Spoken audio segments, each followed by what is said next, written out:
Good evening, YouTube. This is Drizzle, and I'm about ready to do an unboxing here. But as you can see, I've been using, I know it's upside down, but I've had a GTX 1050 Ti that I've been using for about the last week and a half, going on 2 weeks, since I put in for my EVGA step-up program.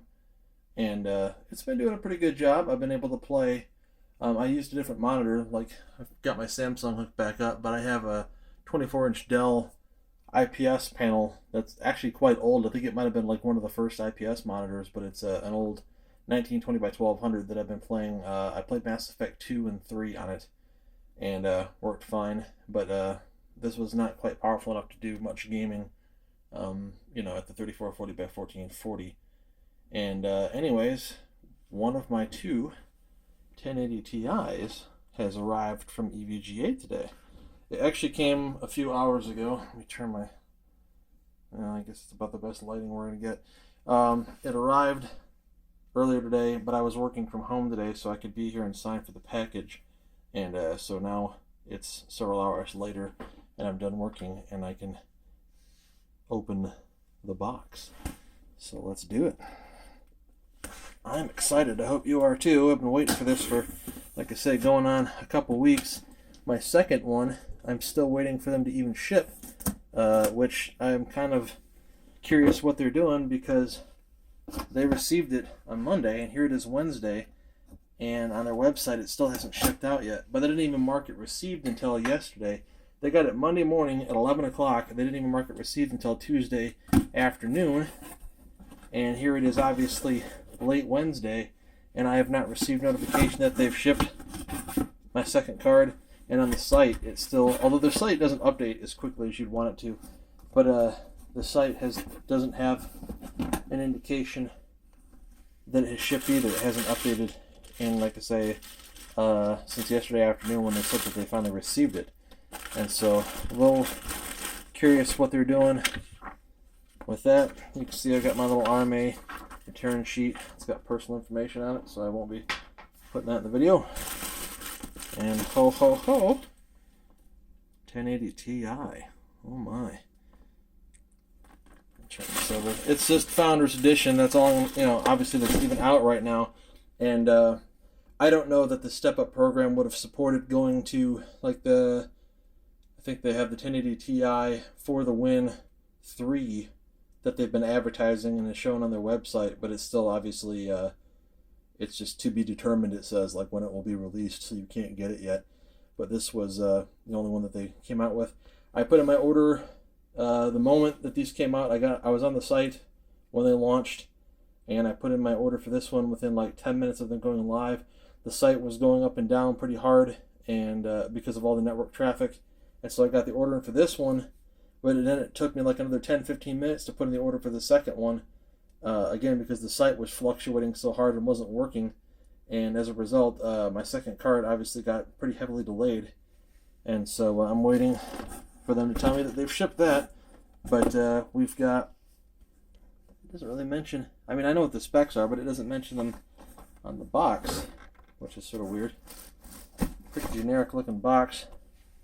I talked to one of the guys at EVGA through their chat system, and he told me that there's no difference between any of the Founders Edition cards. They're all just factory made by NVIDIA, and then they send them out to each company like EVGA and Gigabyte and Asus and MSI, and they just put their own BIOS on it, and then they put it in their own box and send it and sell it that way. The only cards that are actually manufactured by EVGA are like ACX 3.0, and I think they do those, but they might receive just the boards direct from, because they're still reference cards. They might get those directly from NVIDIA and then just put their own coolers on them. So it might only be like For the Win and Classified Edition and Kingpin Edition cards that EVGA actually makes themselves. But what I'm going to do here is set the phone down for a second. I'll pause the video and I'll get the box open up so we can look at the card. And I'm going to go ahead and, after that, I'm going to move that 1080 or 1050 Ti into my second slot, and I'll just use it for a physics card until I get my second 1080 Ti. Hopefully, if they did ship it today, I should be able to expect that card, I'm hoping, by Friday, maybe Saturday at the latest. UPS can still deliver on Saturdays, so with luck, I will get it still this week, and then this weekend I can do a video showing SLI performance, because that's obviously, you know, what I'm waiting for. But I'll pause a second and be right back. Alright, so we got everything out of the box. Looks like we've got some stickers that you could probably put on your case, or maybe just like if people want to put them on their wall, I guess. Not really my cup of tea, but whatever. You got your manual and a little pamphlet in here, specifically about the 10 and 900 series. They're pretty generic manuals. They probably just show you how to hook up the card if you don't know how to hook up a video card. Comes with, looks like, it's a little hard to see in this lighting. There you go. It's like one of these dual 6-pin to single 8-pin PCI Express power adapters with nice braided cables. That's pretty nice. Not that I need it for myself, but it is handy. And then they've got one of the older Molex 4-pin to 6-pin PCI Express power adapter in this little baggie. And then this is quite a nice thing. From what I understand, these cards do not have, like I say, they're not supporting DVI anymore. It's all DisplayPort 1.4 and one HDMI 2.0B right there in the center. Well, there it is. This one up here is the HDMI port. The other ones are all DP 1.4s. But they are nice enough to include this DisplayPort DVI-D adapter, which is pretty handy. So that way, if you're still using, like I said, that Dell monitor I had, it did support DisplayPort, but one of the video cards I was using before I put the 1050 Ti in the system only had DVI on it. And so, you know, it's nice to have, or so that I was using DVI for that monitor. And so if you were still using an older monitor for whatever reason, I don't know why you would be if you're using, you know, a 1080 Ti. I guess if you were using something like a 1080p 144 hertz, you know, that was still using, you're still using that older type of monitor, but with a high refresh rate like that, and you bought one of these cards to try to max out that 144 hertz, then I can see why you would want it. But like I say, that's nice of them to include that. It looks like, I think this is a poster. I'm not going to open it up right now, but I think it's just one of their EVGA pretty much standard posters that you can put on your wall if you were into it. You can tell it's a pretty heavy card. I'd say it weighs about 4 pounds. These are, of course, the Founders Edition, so they're a single blower fan. They're not like the ACX 3.0s would be dual fan. But these are actually better if you're going to run more than one card, because if you've got two fans here and it's blowing, like, imagine it upside down, but blowing downward onto the card below it, you're basically just trapping heat between two cards, and it kind of can create extra heat where you don't want it. And so it's better that, like I say, for these it just blows the heat out of the back of the case. They're a little louder than ACX 3.0, but if you set your fan manually, like with EVGA Precision or MSI Afterburner, and set it to about 55%, I found on cards like this that the noise is quite tolerable. It's pretty quiet, actually. And if you're playing a game with the music turned up a little bit, or if you have your headphones on, you won't notice it at all. So I don't think that they're too bad.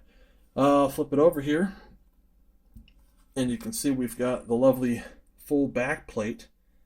Nice high quality on there. I don't want to show off my serial number. Not that I think anybody's going to be able to do with anything with that, but anyways, if you were to get one of the EVGA hybrids, which I don't think they have the water coolers out for these yet, but if they come out, you can see these tiny little screws all have to come out to get the back plate off, and then you take out like these 4 screws here, which loosens up the other side to get the fan off, and then you replace a lot of it with the kit that comes with the hybrid, and then you put the water or the back plate back on. I did that on my original 1080s that I had. But anyways, pretty standard. These are 11 gigabyte of video memory, GDDR5X. They have 11 gigabits per second of bandwidth for the video memory. I'm not 100% sure what the core clock is. I'm going to look that up here, and I'll mention that here in a second for anybody who wants to know, and what the memory clock is. But I'm going to go ahead and take a second and put this in the system. We'll get it booted up, and we'll get the rest of that information. So 1 second. Alright, you can see I got both cards in the system. It is a little noisy at 55%, but it's not too bad. And like I say, once you start gaming or whatever, you don't really notice it. And then I have my 1050 Ti on the secondary slot as a physics card until the replacement arrives. I did put my EVGA power link on there. These cards use 250 watts of power, and they have an 8-pin and a 6-pin PCI Express power connection required. So bear that in mind if you decide to get one, that they do need a little power. The base core clock is 1480 megahertz, and the boost clock is supposedly 1582 megahertz, but I understand that they can overclock pretty well. The Founders Edition, I think, supposedly overclocks as well or better than any of the aftermarket ones. I think they leaked some numbers that were showing that these are as good or better as some of like the MSI Gaming X editions and so forth. So who's to say how that'll work out? But the drivers are installed. Everything's up and going. You can see 11 gigabytes of GDDR5X by Micron.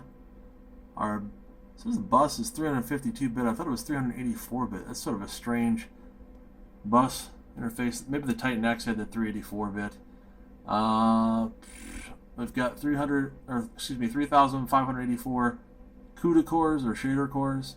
Sports DirectX 12 feature level 1.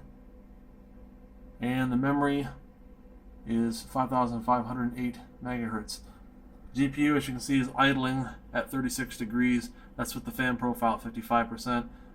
When I had it at auto, it was down, like around 20%, and it was sitting more around 42 to 43 degrees. And I usually find that these cards never overheat, just so long as you keep the fan at 55%. Like they'll cap out around like the high 50s, maybe low 60s. I'm gonna go ahead and load up 3D Mark and see if it wants to work. I may have to reboot because it just, like, whenever you install a new card and it installs a driver, there's that tendency for the system to want to do a reboot. That might be a good idea anyway, but I'm going to do a stock test here and we'll see if it'll run. That's good. It's starting. We'll do a Fire Strike test. That's what I usually run, just so I have a pretty good basis for comparison. See what happens. I want to see how this runs like Fallout 4 with a single card at this resolution. I want to try it on 4K. I'd have to hook up to my TV to do that. And then I want to do a reinstall of Skyrim, I think, and do the mods again. And then once I get both my cards, see how well that handles 4K. I'm going to pause this for a second, and then I'll show you what well, let's see roughly what frame rate it's getting, and then I'll pause it and we'll get the final score. Let's watch what the clocks do as well. Hopefully it doesn't have any weirdness. I don't know if you can read that. Okay, there's a frame rate. That seems pretty decent, although with like a pair of 1080s I was getting like 250, 260 frames a second at certain points of this test. But that was overclocked as well.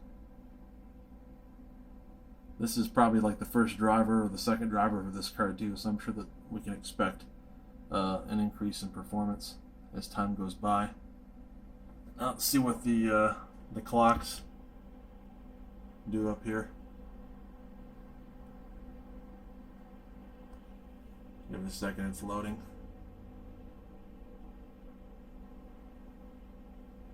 So right up to 1800 and mid 1800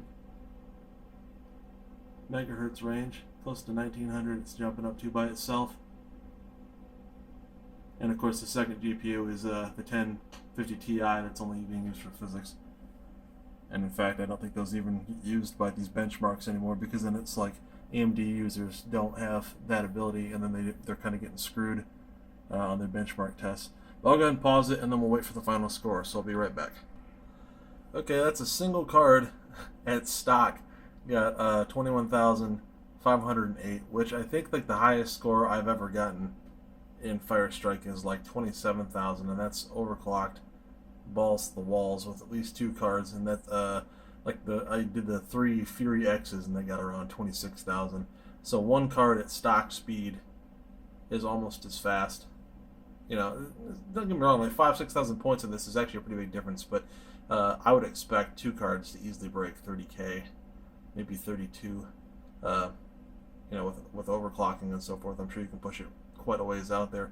I know that Vince Lucido, who works for EVGA, and he does he's like the Kingpin cards are part of his group somehow. I'm not sure what his relationship is, but I know he's one of these guys who goes around to like consumer electronics shows and overclocks video cards and CPUs using liquid nitrogen, and he's had these cards up over 3 gigahertz. So I don't know what his benchmarks are off the top of my head, but I'm sure they're nuts at that speed. I guess what I'll do is I'll pause again for a second and I'll load up like Witcher 3 and see how it runs in a single card at this resolution, because it seems like with two 1080s I was getting around 115 to 120 frames a second most of the time on max settings. So I want to see what this card can do, especially because this test doesn't really utilize anywhere near 11 gigs of video memory. And so I got to start playing games, you know, that are going to start get eaten into that to really see where this card will shine. But give me one moment and I'm going to load up Witcher 3. Alrighty, the frame rate appears to be sitting around the high 70s to low 80 range. This is everything 100% maxed out settings. Obviously a great frame rate for a single card at this resolution. But I kind of expected a little bit more. I think with, you know, driver updates and with the second card, I imagine this can probably hang out around the 135 to 140 frames per second at this resolution. And maybe, you know, or there again, I probably need to be trying it out at 4K to really let that extra video memory start to see the light of day. But I imagine, you know, again, I probably need to do a reboot as well and give this another shot. But you can see it is definitely running. You know, I don't know if you can read that or not. 81 frames a second. Again, with everything 100% cranked. That's the NVIDIA Hairworks is maxed out. Anti-aliasing is maxed out.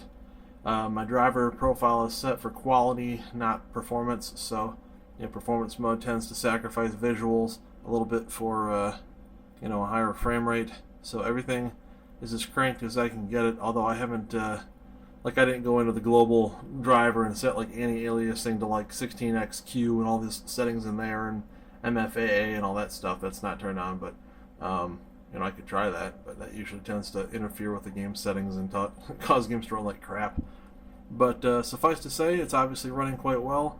We got a pretty good benchmark score, and I guess what I'll do is as soon as my second card arrives, which hopefully will be by this weekend, I'll do another video that will show SLI performance.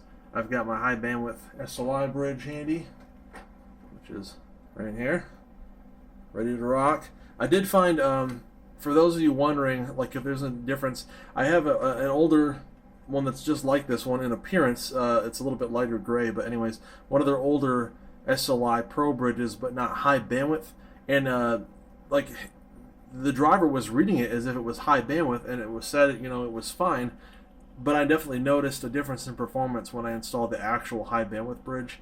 Like any stuttering I had just went away, and I have a feeling that these cards really do need higher quality bridges. But anyways, that said, this has been Drizzle. I appreciate everybody watching. Please feel free to click the like and subscribe button if you like this kind of content, and I'll be sure to, like I say, as soon as I get my second card, I'll be back and make another video here in a few days with SLI benchmarks for different games and, you know, 3D Mark again. But thanks for watching and have a great day. Bye.